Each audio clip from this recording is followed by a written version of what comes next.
ادامه گفتارهای رادیوی فرهنگ.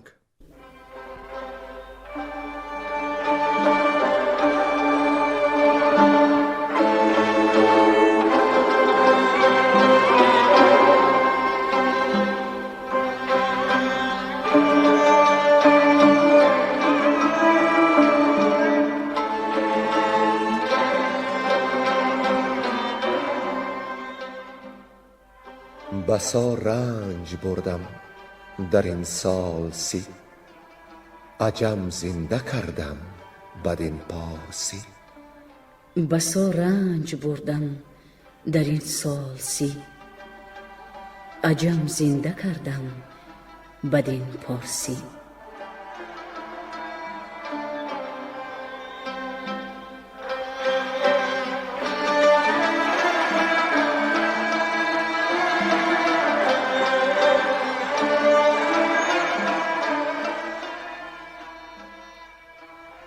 محفل ادبی به استقبال جشن هزاره شاهنامه بیزوال ابوالقاسم فردوسی. صدر محفل لایق شیرعلی.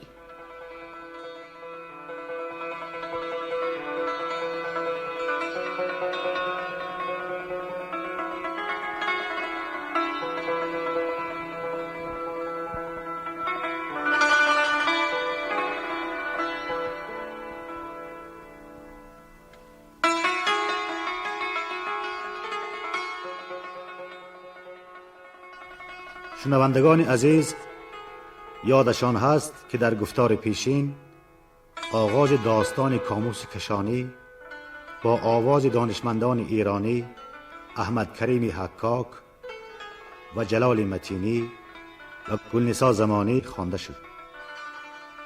فردوسی بعد از حمد و ستایش خدای را داستان رزم کاموس را پیش آورد. از توران فریبرز با گودرز و گیو هم از سوگوار سوی ایران روی نهادند. چون از راه چرم گذشتند، رزم فرود را یاد کردند و پشیمان بودند و شرمگین پیش شاه آمدند. خسرو به آنها با خشم نگریست و به یزدان همه گفت که تن طوس را جای نشست سری دار است. تا حال از خون پدر به او کینه داشتم، اکنون کینه از برای فرود نو میکنم. اکنون سگ و طوس فرومایه پیشم یکیست. فریبرز نزد شاه از کشته شدن ریونیز و زرسپ نیز گفت و از کردار خیش غمگین بود و از شاه پوزش خواست و گفت که عزم دارد کین این ننگ را بستاند و سری پستش را برافرازد. دل شاه از این سوگند تهمتن چون گل بهار تازه شد و دلیران روحام و گرگین و گودرز و طوس و خراد و زنگه شاوران و بیژن و گیو همه به خاکبوسی او آمدند. شاه سپهدار طوس را به توران فرستاد. فرستاده به نزد پیران آمد که من جنگ را آمادم. پیران سخت غمی شد و یکی ترک چربگوی را نزد طوس فرستاد و گفت که من با فرنگیس و شاه چی بدی کردم که چنین پاداشی بد رسد. دل طوس نیز از این جواب غمی شد و پهلوانی را فرستاد که اگر پیران راست میگوید بی سپاه پیش شاه ایران حاضر شود. پیران راضی شد. اینک دنباله داستان را بشنوید. گویندگان دانشمندان ایرانی احمد کریم حکاک و جلال متینی. این دو مرد دانشمند در جشن بزرگداشت خونیاگر عجم، بنیانگذار موسیقی آریایی باربد مروزی مهمان تاجیکستان بودند و خواهش ما را با علاقه فراوان پذیرفته به محفل شاهنامه خوانی ما آمدند. فقط یک نکته ناگفته نماند که استادان احمد کریم حکاک و جلال متینی متن را از روی نسخه از جهت علمی تصحیح نشده خواندند. اگر جای سهوی باشد شنوندگان ادافهم ایراد نگیرند، زیرا فرصتی مقابله متنها و نسخه ها نبود. همکنون بشنوید آواز استاد احمد کریم حکاک و جلال متینی را. باب جنگ دوم ایرانیان و تورانیان را گلنسا زمانه و بیرنگ کهدامنی می‌خواند.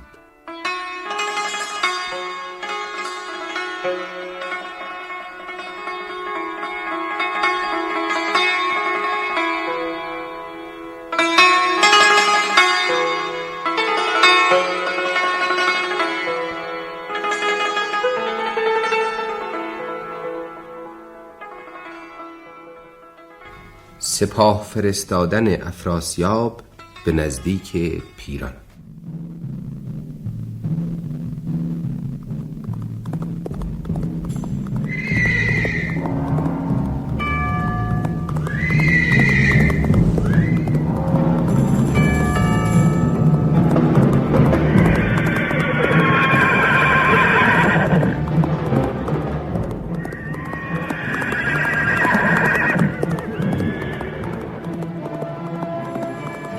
هیونی فرستاد هنگام خواب سراینده نزدیک افراسیاب، که از ایران سپاه آمد و بوق و کوس، ابا لشکر گیو و گودرز و توس.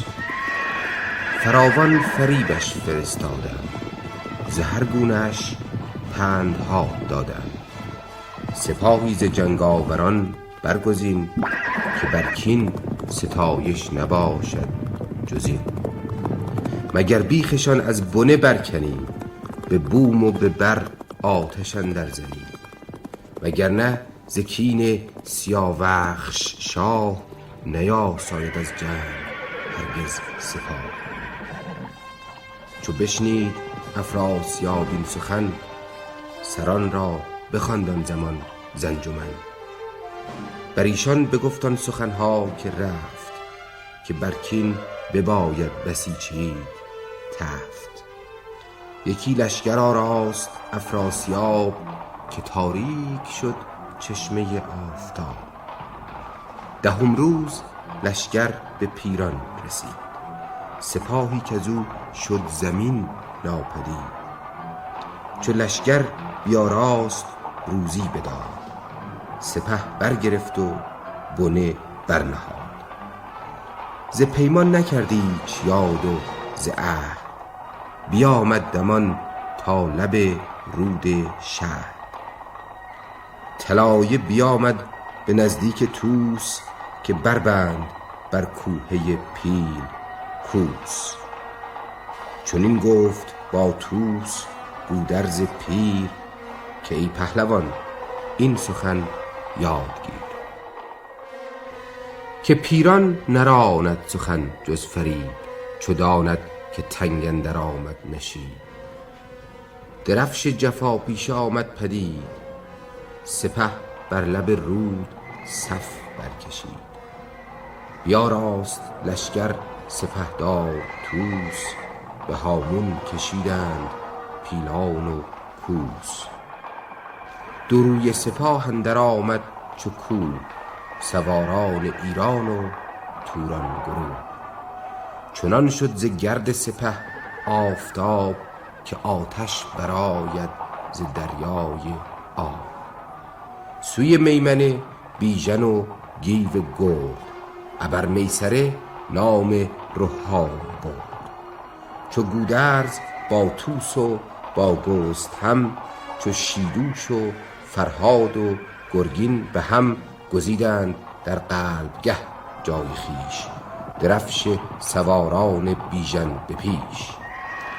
وزان سو بزرگان گزیده نبرد، ابر میمنه گرد فرشید ورد. چه هومان و لحاک بر میسره، شده دشت آهن همه یک سره. چو پیران ویسه به قلب اندرون، سپاه دلاور چو دریای خون. درخشیدن تیغ ژوپین و خشت، تو گفتی زمین بر هوا لاله کشت. ز جوشن سواران زرین کمر، ز بس ترگ زرین و زرین سپر. برآمد یکی ابر چون سندروس، زمین گشت از گرد چون آبنوس. سر سروران زیر گرز گران، چو سندان بود و پتک آهنگران. ز خون رود گفتی میستان شده است، ز نیزه هوا چون نیستان شده است. بسی سر گرفتار دام کمند، بسی خار گشته تن ارجمند. کفن جوشن و بستر از خون و خاک، برو سینه کرده به شمشیر چاک. زمین ارغوان و هوا آبنوس، سپهر و ستاره پرآوای کوس. اگر تاج یابد جهانجوی مرد، وگر خاک آورد و خون نبرد. به ناکام میرفت باید ز درد، چه زو بهره تریاک یابی چه زهر. ندانم سرانجام و فرجام چیست، بدین رفتن اکنون بباید گریست.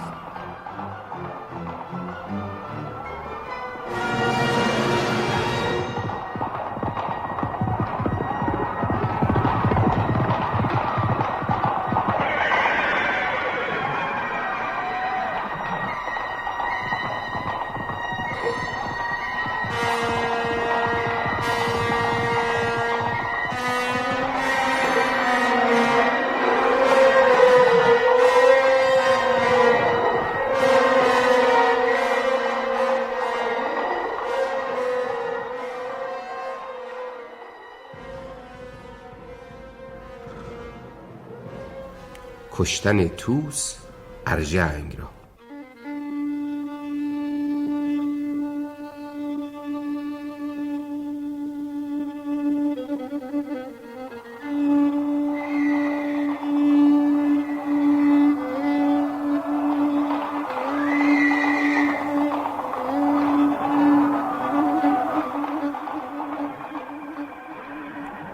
یکی نامداری بود در جنگ نام، به ابر اندر آورده از جنگ نام. برانگیخت از دشت آورد گرد، از ایرانیان جست جنگ و نبرد.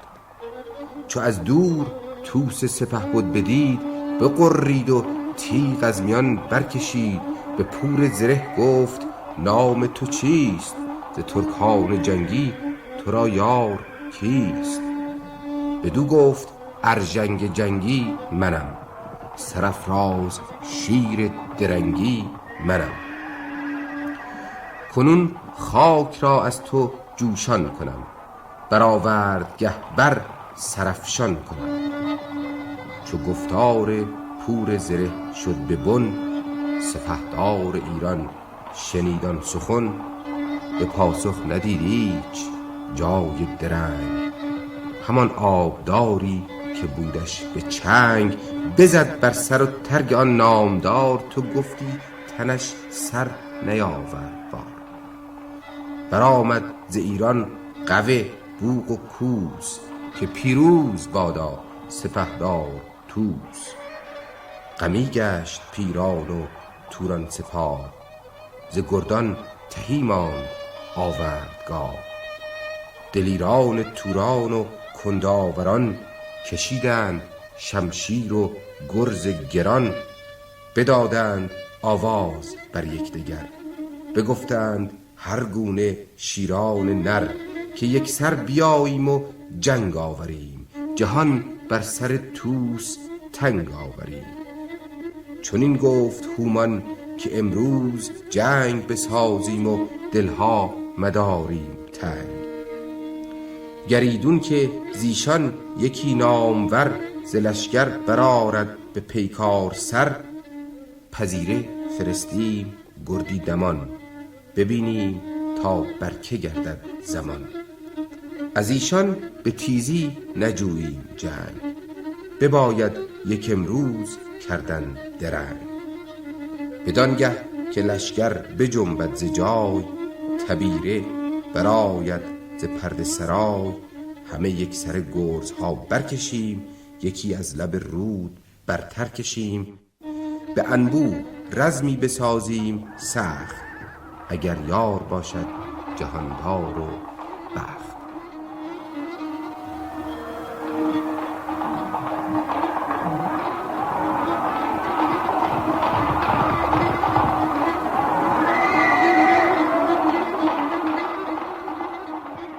جنگ هومان با طوس.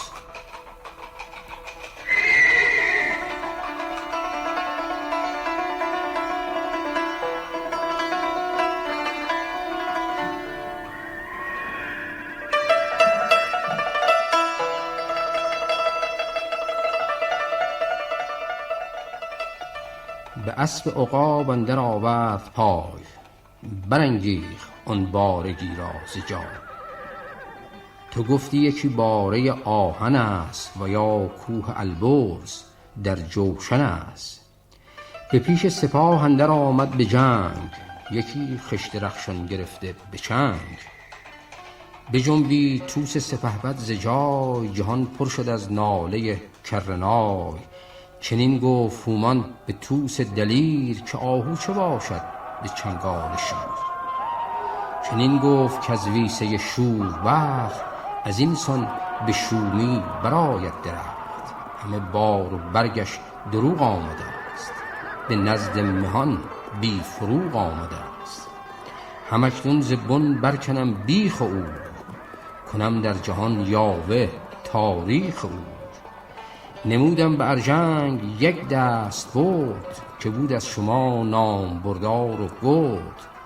تو اکنون همانا به کین آمدی، که با خشت بر پشت زین آمدی. به جان و سر شاه ایران سپاه، که بی جوشن و گرز و رومی کلاه. به جنگ تو آیم به سان پلنگ، که بر کوه یازد به نخجیر چنگ. ببینی تو پیکار مردان مرد، چو آورد گیرم به دشت نبرد.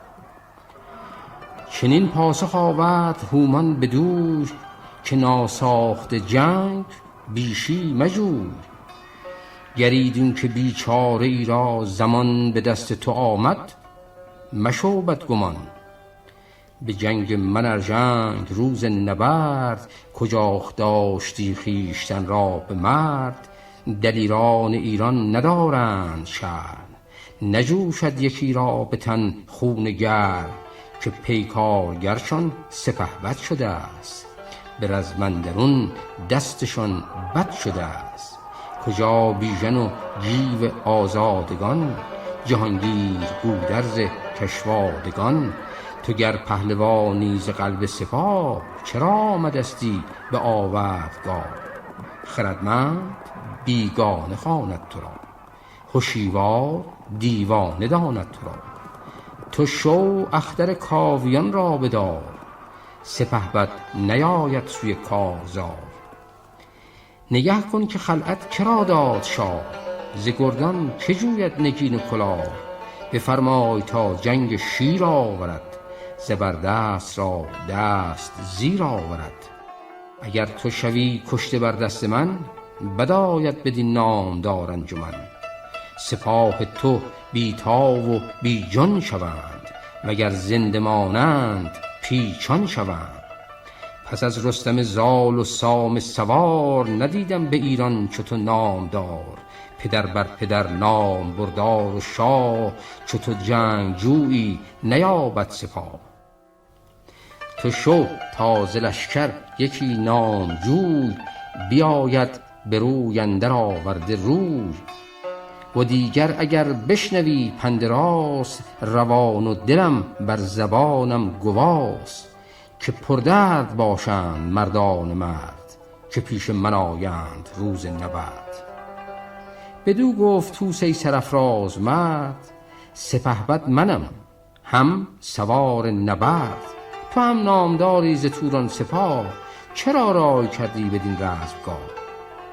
دلت گر پذیرت یکی پند من، بجویی بدین پند پیوند من. تو با نامور پهلوان سپاه، خرامان بیایی به نزدیک شاه. بدین کینه تا زنده ماند یکی، نیاسود خواهد سپاه اندکی. تو با خویش و پیوند و چندی سوار، همه پهلوان و همه نامدار. به خیره مده خویشتن را به باد، مبادا که پند من آید یاد. سزاوار کشتن هر آن کس که هست، بمان تا بیازند بر کینه دست. کز این کینه مرد گنهکار، هیچ رهایی نیابد خرد را بسیج. مرا شاه ایران چنین داد پند، که پیران نباید که یابد گزند. که او ویژه پروردگار من است، جهان دیده و دوستار من است. به بیداد بر خیره با او مکوش، نگه کن که دارد به پند تو گوش. چنین داد پاسخ که بیداد و داد، چو فرمان دهد شاه فرخ نژاد. بران رفت باید به بیچارگی، سپردن بدو دل به یک بارگی.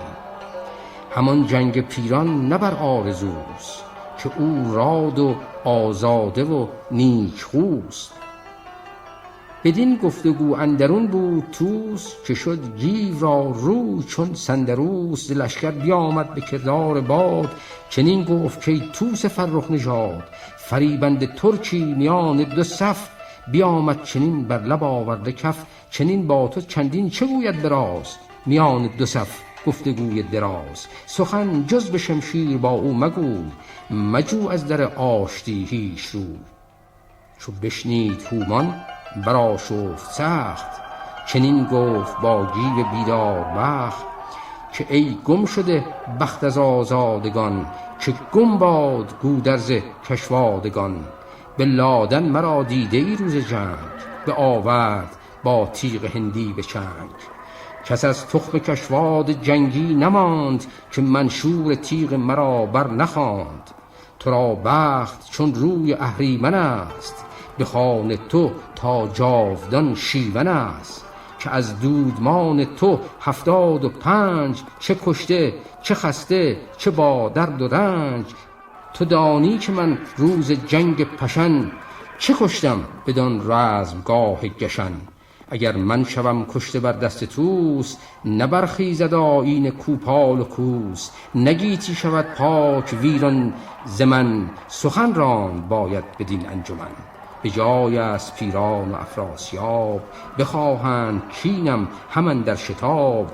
وگر توس گردد به دستم تباه، نیابد به ایران یکی مرد را.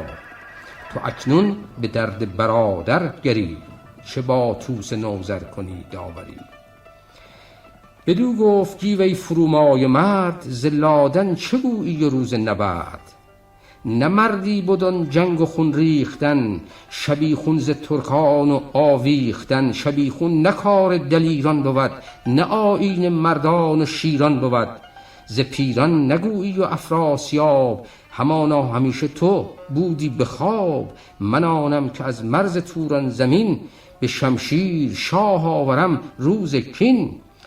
همان گوش پیران بدین خنجرا، بسفتم کنون بشنو از من ورا.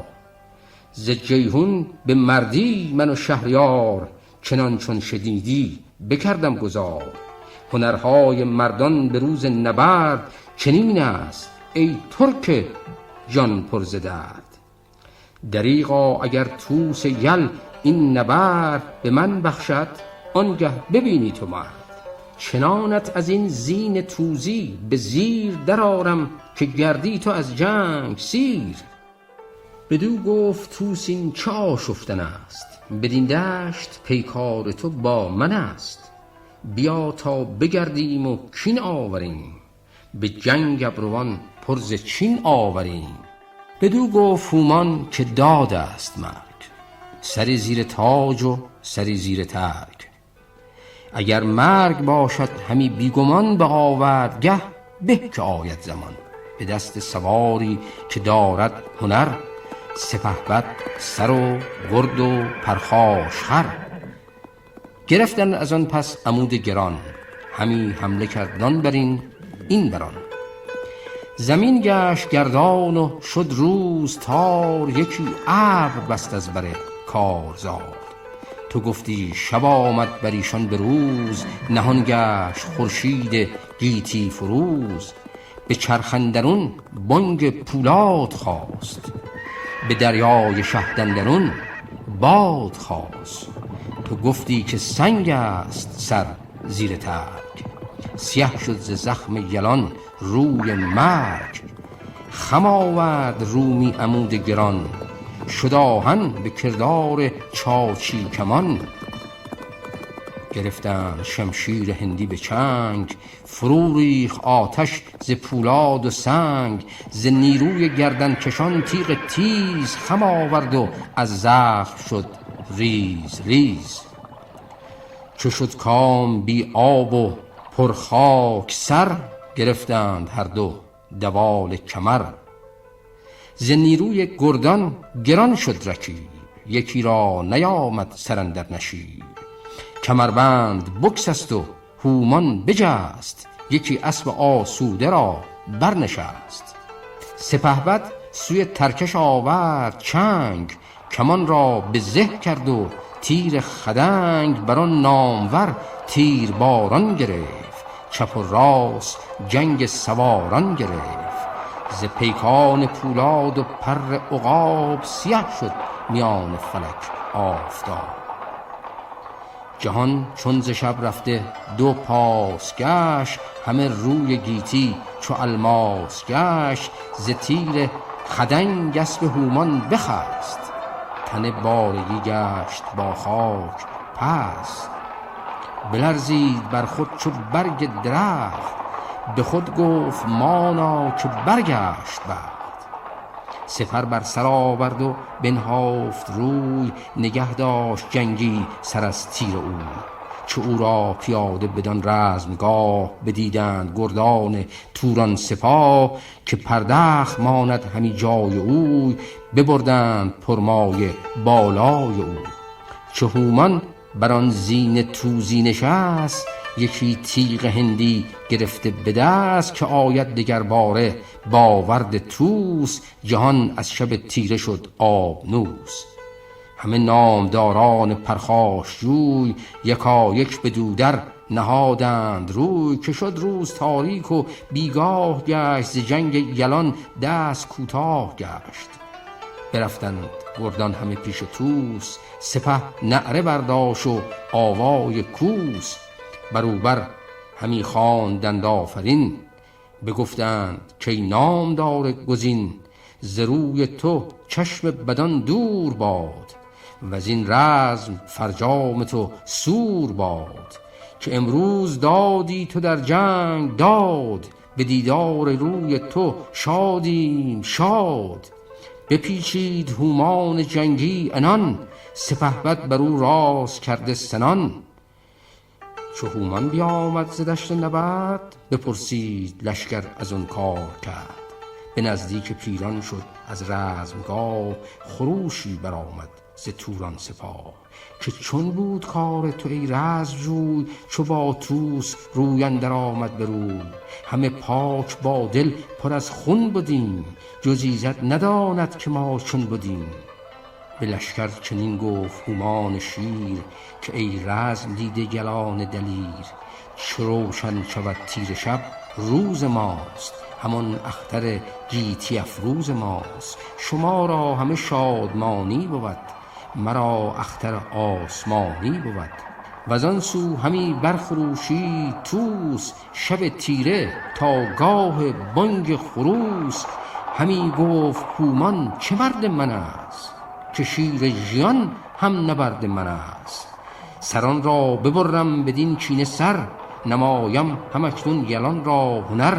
نمانم به توران زمین هیچ مرد، مگر خسته و بسته و روی زرد.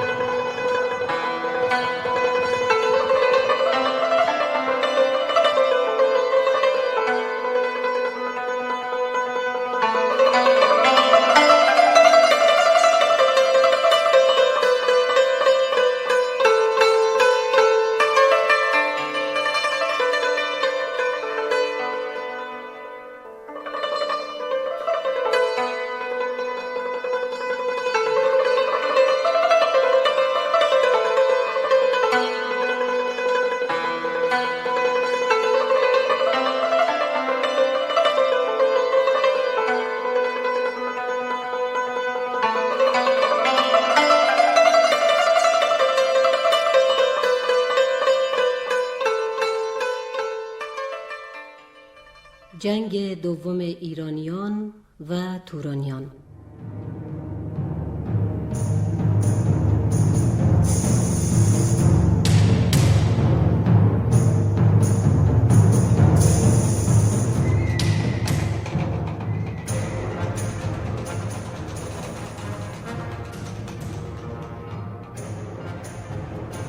چو چرخ بلند از شبه تاج کرد، شمامه پراکند بر لاژورد.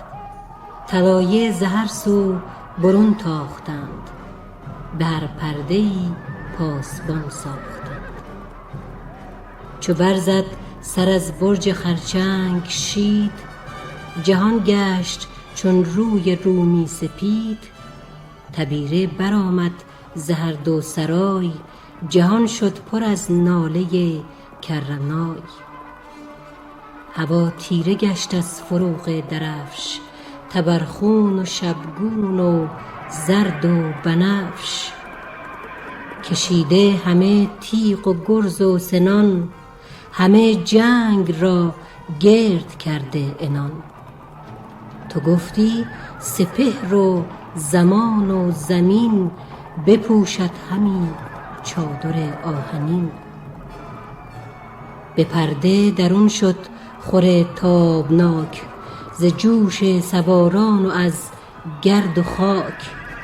ز هرای اسپان و آوای کوس، همی آسمان بر زمین داد بوس.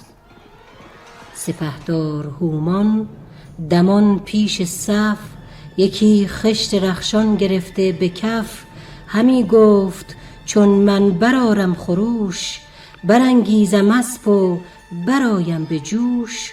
شما یکسره تیغ‌ها برکشید، سپرهای چینی به سر در کشید. مبینید جز یال اسپ و عنان، نخواهم کمان و نخواهم سنان. به تیغ و عمود و به گرز گران، چنان چون بود رزم کنداوران. عنان پاک بر یال اسپان نهید، بدان سان که آید خورید و دهید. چو این گفت هومان سوار دلیر، بیامد به پیش برادر چو شیر.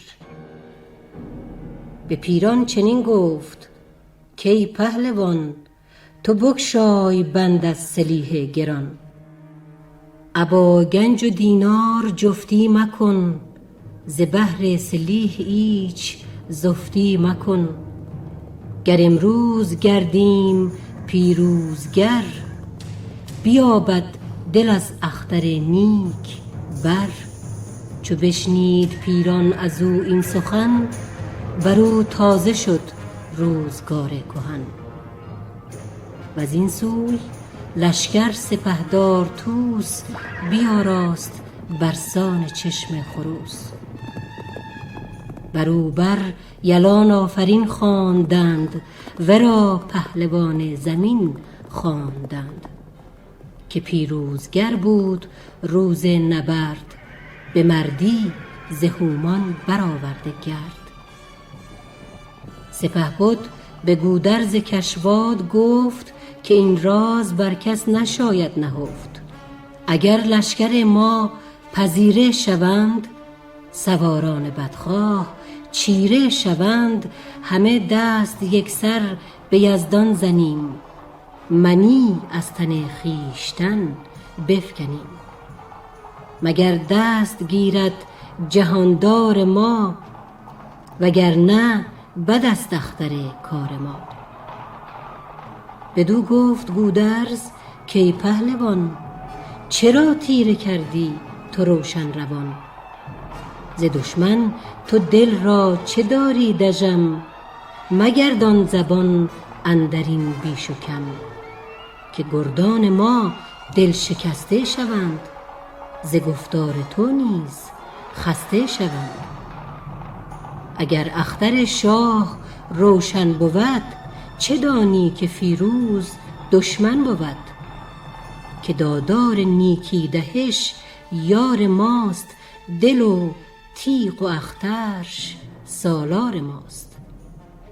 تو ای پهلوان هیچ دل بد مکن، مگو هیچ با مهتران زین سخن. بدو گفت طوس ای جهان دیده مرد، نبینی همی روزگار نبرد.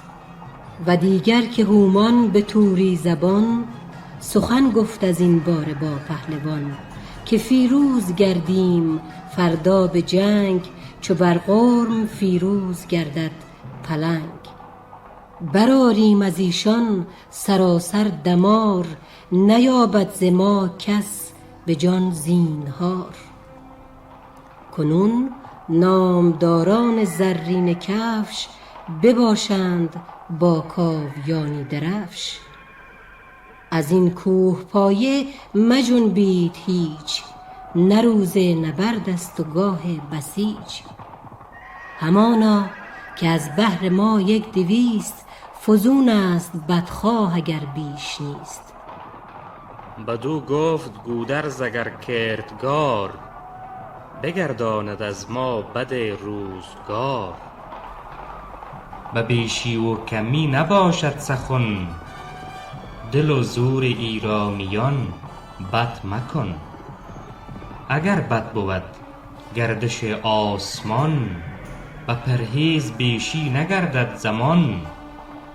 تو لشکر بیارای و از بودنی، روان را مکن هیچ فرسودنی. بیاراست لشکر سپهدار طوس، و پیلان جنگی و مردان و کوس. پیاده سوی کوه شد با بنه، سپهدار گودرز بر میمنه. رده برکشیده همه یکسره، چو رهام و گرگین بر میسره. ز نالیدن کوس با کرنای، همه آسمان اندر آمد ز جای. دل چرخ گردان همه چاک شد، همه کام خورشید پر خاک شد. چنان شد که کس روی هامون ندید، ز بس گرد کز رزمگه بردمید. ببارید الماس از تیر میغ، همه آتش افروخت از ترگ و تیغ. سنانهای رخشان و تیغ سران، گراییدن گرزهای گران. هوا گفتی از گرز و از آهن است، زمین یکسر از نعل و از جوشن است. چو دریای خون شد همه دشت و راه، جهان چون شب و تیغها چون چراغ. ز بس ناله کوس با کرنای، همی کس ندانست سر را ز پای. سپهبد به گودرز گفت آن زمان، که تاریک شد گردش آسمان. مرا گفته بود آن ستاره شناس، که امروز تا شب گذشته سپاس. ز شمشیر گردان چو ابر سیاه، همی خون فشانند در رزمگاه. سرانجام ترسم که پیروزگر، نباشد جز از دشمن کینه ور. چو شیدوش و رهام و گستهم و گیو، چو خراد و فرهاد و برزین نیو. که بودند هر یکی اژدها، که دشمن ندیدی از ایشان رها. ز صف در میان سپاه آمدند، جگر خسته و کینه خواه آمدند.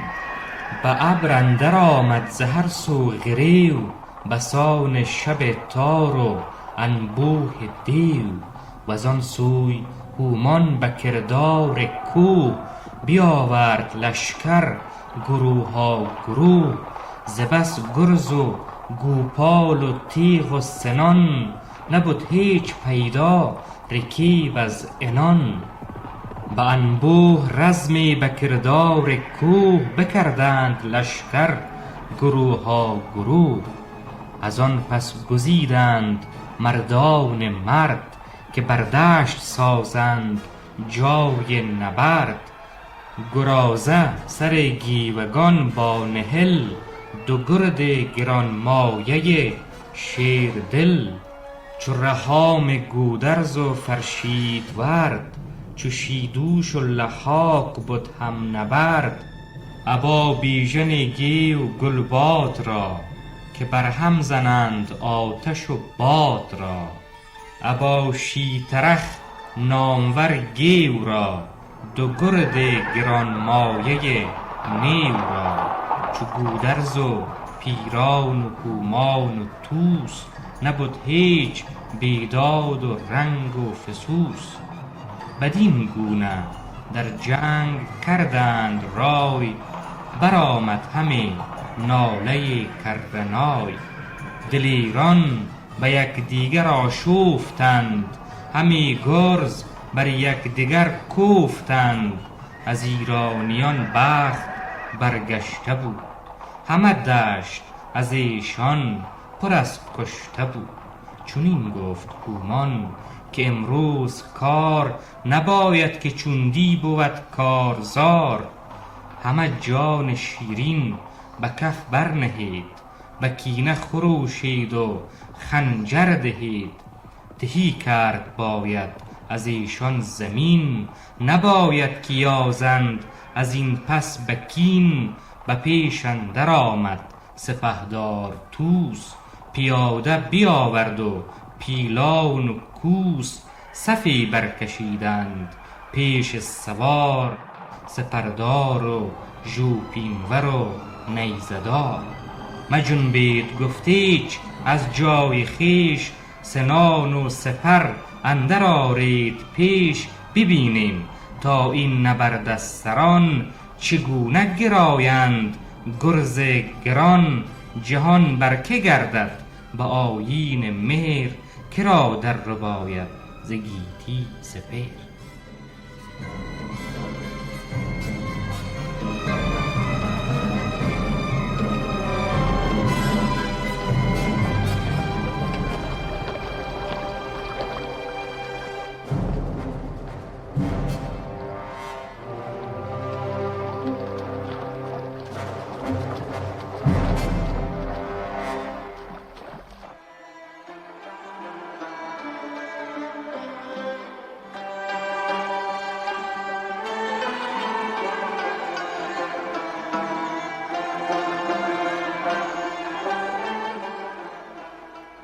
شما محفل ادبی را به استقبال جشن هزاره شاهنامه ابوالقاسم فردوسی شنیدید.